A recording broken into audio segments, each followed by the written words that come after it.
2. Idelle Gordon tugged restlessly at her sheets. She should have gone to the dentist. Well, too late now. The upper right back molar throbbed.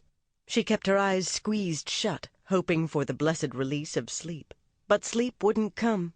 Finally, wearily, she struggled upright and levered her ungainly body to the edge of the bed, peering at the luminous dial on the bedstand. Almost 3 o'clock. Swinging her legs over the side, she slipped into her scuffed pink satin house shoes. Oh, her jaw, her jaw. She padded across the room to her bath and reached up for the brown plastic vial of Valium tablets. One of them might help her sleep. She filled a bathroom cup with water and swallowed the tiny pill, then suppressed a groan. It would take a while for the drug to help.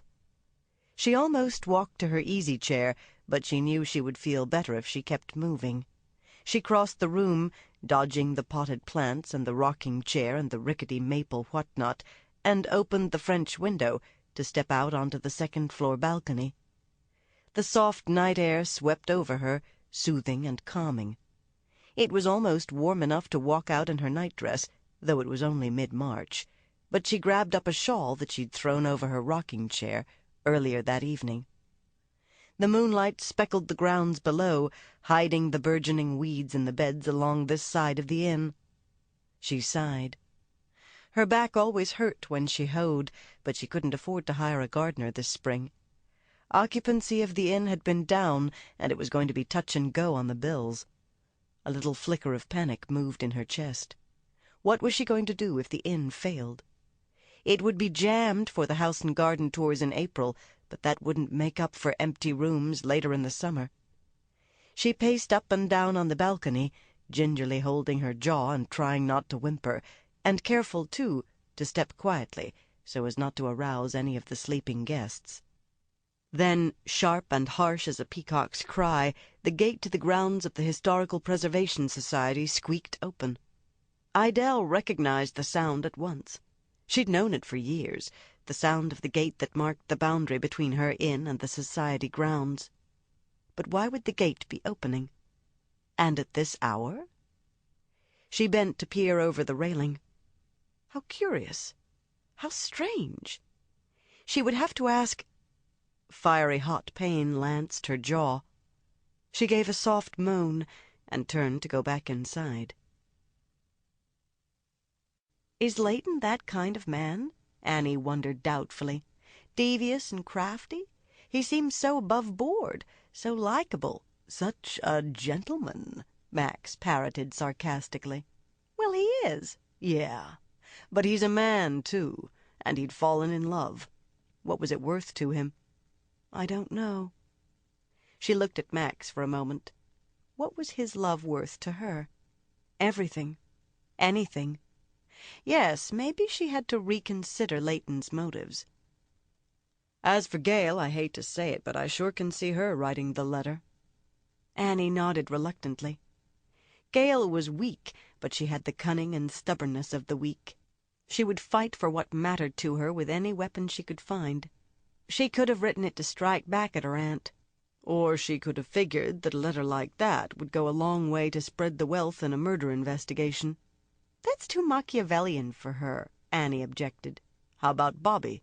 He could have gotten Gail's key to the society. Annie shook her head vehemently. Sure he could have, Max insisted. Oh, I know that. But he wouldn't have written that letter. He's too direct, too masculine. Max's brows drew down in a dark frown. I seem to notice a pattern to your objections. Apparently good-looking men are exempted from suspicion. Don't be silly. I can't help it if Leighton and Bobby are attractive. How about Sanford? He isn't attractive, but that's not the reason I can see him doing the letter. Actually, he's a natural. He acted furious when I read the letter, but that could be a cover. She remembered his angry face in his office and his cold laughter. I could have strangled her. She shivered. He's kind of scary. How about Roscoe? No way.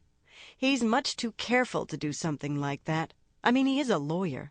He'd figure out the letter could be traced to the society. He'd think it was a crazy idea. Something no lawyer would dream of doing. Right? Oh, she considered it. He might have done it because he'd figured nobody would expect him to do it. That would be doubly clever. He's a very clever fellow. How about Jessica? She asked. Jessica would act out of pure anger if she knew how Corinne were upsetting Roscoe. The same would go for Edith. And believe me, Edith would have loved to sandbag Corinne, as would have Sybil. Her mouth twisted dryly. But I doubt if Sybil can write her name. And the same goes for Tim. "Oh, I think you underestimate Sybil," Max began. Annie almost rose to the bait until she saw the mischievous pleasure in his dark blue eyes. She folded her lips firmly shut. Max made a star by the last name. "Of course, Lucy's an excellent suspect. She has keys and lives right next door to the Pritchard house." "She certainly could have managed it," Annie agreed. "But what happens when we try on the motives? Did she have any reason to be angry with Corinne? All we've picked up is an old story about Gail's father. Seems a little weak to me." She finished her beer, thought briefly about fudge pie, and turned her hands up in defeat. "I still think it's Miss Dora. Or maybe it's like Murder on the Orient Express. The board members all got together at 3 a.m. and wrote the damn thing together." Every time Annie saw one of the people on their list that evening during the final Mystery Night program, she wondered, did you write the letter? Kill Corinne? And Idelle? The Mystery Night crowd was sparse. Only 57 showed up, although the evening had been a sellout like all the others. Both detectives and Mystery Night suspects showed a marked lack of enthusiasm and a tendency to look over their collective shoulders, except, of course, for the indefatigable Mrs. Brawley, who cornered Annie in the suspect interrogation tent. "Was the footprint at the scene of the crime traced to Nigel Davis?" Annie looked at her blankly, her mind still juggling the names and faces of the board members. "Footprint. Oh, yes, it matches the shoes he was wearing after tea." Mrs. Brawley's fox-sharp nose twitched. After tea. Then he lied in his statement. With a whoop, she turned and lunged across the room to the investigation table. "A search warrant against Nigel Davis, at once." The warrant revealed a note from Susanna Greatheart to Matilda Snooperton, angrily demanding that she release Nigel from a loveless engagement. Information in hand, Mrs. Brawley scooted across the tent to Roscoe Merrill. "Your footprint places you at the scene of the crime." Roscoe went through his lines accurately, but without verve, his mind clearly elsewhere. "I dispute your assumption." "It is admitted," Mrs. Brawley pressed, "that you wore these shoes after tea. Therefore your presence at the site where Miss Snooperton died cannot be denied. Further, in your room, the search revealed a letter from Miss Greatheart to Miss Snooperton. How could it have come into your possession if you did not take it from Miss Snooperton, dead or alive?" Roscoe skirted the attack. "I did not take it from Miss Snooperton. I found it in the area where she was killed. It must have dropped from her hand. But I did not see her to speak to." A careful lawyer-like response. Annie would have smiled if murder were a topic for smiles. At this moment it was not.